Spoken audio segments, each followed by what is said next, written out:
अल्पवयीन मुलीचा जबरदस्तीने विवाह लावून तिच्यावर लैंगिक अत्याचार केल्याच्या गंभीर प्रकरणात जिल्हा व सत्र न्यायालयाने आरोपींना 20 वर्षांच्या कठोर कारावासाची शिक्षा सुनावली आहे। या प्रकरणातील यशस्वी तपासामुळे निजामपूर पोलिसांचे कौतुक होत आहे। दिनांक 12 ऑक्टोबर 2021 रोजी पीडित अल्पवयीन मुलगी, काल्पनिक नाव निर्भया, वय 14 वर्षे 4 महिने, हिच्या आईने दिलेल्या फिर्यादीवरून निजामपूर पोलीस स्टेशन येथे गुन्हा दाखल करण्यात आला होता। मुलीवर बळजबरीने विवाह लावून देत लैंगिक अत्याचार केल्याचा आरोप करण्यात आला होता।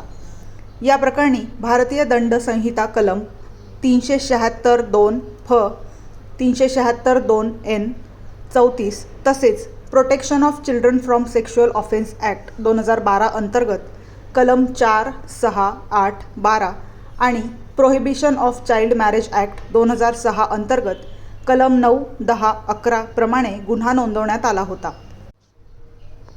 तपासादरम्यान पोलिसांनी आरोपी मनसजन प्रकाश साळुंखे, शोभाबाई प्रकाश साळुंखे, प्रकाश नाना साळुंखे, वंदना सुरेश साळुंखे, सुरेश नथा साळुंखे, राहणार म्हसाळे, तालुका साक्री, जिल्हा धुळे यांना अटक केली होती। पीडित व आरोपींची वैद्यकीय तपासणी ग्रामीण रुग्णालयात करण्यात आली होती। त्यानंतर तपास पूर्ण करून दोषारोपपत्र न्यायालयात दाखल करण्यात आले।